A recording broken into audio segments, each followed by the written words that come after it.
আল্লাহ বলেন যদি তোমরা তাকওয়া অবলম্বন করো তাহলে ওয়াজআল্লাহু মাখরাজা ওয়ারযুকহু, আল্লাহ তোমাদেরকে রিজিক দিবেন মিন হাইসু লা ইয়াহতাসিব, এমন স্থান থেকে রিজিক দিবেন যে রিজিকের কল্পনাও তোমরা করো নাই। হাদিসের মধ্যে একটা ঘটনা আসছে, এই ঘটনা শুনলে বুঝতে পারবেন যে আল্লাহ চাইলে কত বিশাল রিজিক দিতে পারেন। আল্লাহ রাসূল সাল্লাল্লাহু আলাইহি সাল্লাম 300 থেকে বেশি কিছু সাহাবীকে জিহাদের ময়দানে একটা অভিযান করার জন্য প্রেরণ করছেন। তৎকালীন সময়ে এই সফরগুলো করার জন্য 7টা মাস সময় চলে যেত।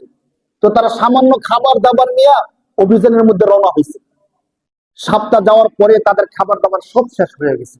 এখন তারা খাবার দাবার কি খাবে?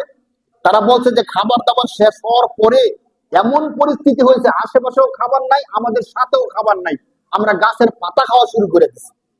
স্পষ্ট শব্দ আসছে যে আমরা তখন গাছের পাতা খাওয়া শুরু করে দিচ্ছি। গাছের পাতা খাওয়ার কারণে আমাদের শরীরের স্বাভাবিক অবস্থা অস্বাভাবিক হয়ে গেছে। একটা সময় আসলো গাছের পাতা খাওয়ার মতো সুযোগ আমাদের থাকলো না মরুভূমির মধ্যে। কিন্তু ওই সফরের অভিযান চালাইতে গিয়া আমাদেরকে আরো দীর্ঘদিন এখানে থাকতে হবে। কিভাবে থাকবো? আমরা সবাই টেনশন পেরেশানির মধ্যে ছিলাম, জিকির আজকারের মধ্যে লিপ্ত ছিলাম। তো নদীর পাড় দিয়ে আমাদের এই অভিযানের কাফেলা চলতেছিল, 300 থেকে আরো বেশি মানুষের কাফেলা। তো আমরা যখন চরম পর্যায়ে চলে গেলাম, তখন করে আমরা হঠাৎ দেখলাম যে যে নদীর পাড় দিয়ে যাচ্ছি ওই নদীর পাড়ে বিশাল বড় একটা মাছ এসে ভিড়ে গেছে। সুবহানাল্লাহ। মাছের আকৃতিটা কেমন ছিল? তারা বলছে এই মাছটা আমরা 300 মানুষ প্রায় 18 দিন থেকে আরো বেশি সময় শুধু এই মাছটাই খাইছে। সুবহানাল্লাহ। তাদের সাথে আর কোনো খাবার নাই, শুধু এই মাছটাকে আগুন দিয়ে গরম করে করে শুধু এই মাছটা খাইছে। কতদিন? 18 দিন। কতজন মানুষ? 300 প্লাস মানুষ 18 দিন এই মাছটা খাইছে। এবং একজন সাহাবী বলতেছিল তাদের যে সেনাপতি, যে মাছের যে হাড়টা আছে, বুকের হাড়টা, কাঁটাটা, এই কাঁটাটা উঁচা করে ধরো। যখন ধরছে, একজন মানুষ ওটের উপর বৈশা ওই কাঁটার নিচ দিয়ে আসা যাওয়া করতে পারে, এত বিশাল ছিল মাছটা।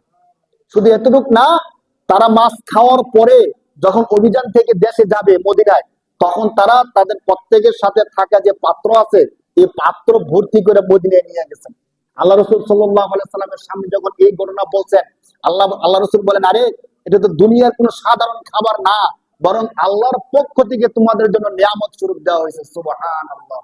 হাদিসের মধ্যে আসছে আল্লাহ রাসূল তখন বলছেন যে তোমাদের কারোর সাথে কি আছে, আমাকেও তোমাদের সাথে শরীক করো। সুবহানাল্লাহ। তাহলে সাহাবারা কি জানতো যে এমন একটা খাবার আসবে? জানতো না।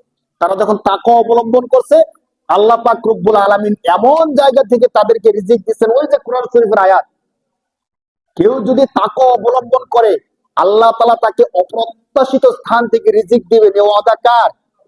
এ ওয়াদা কার ভাই?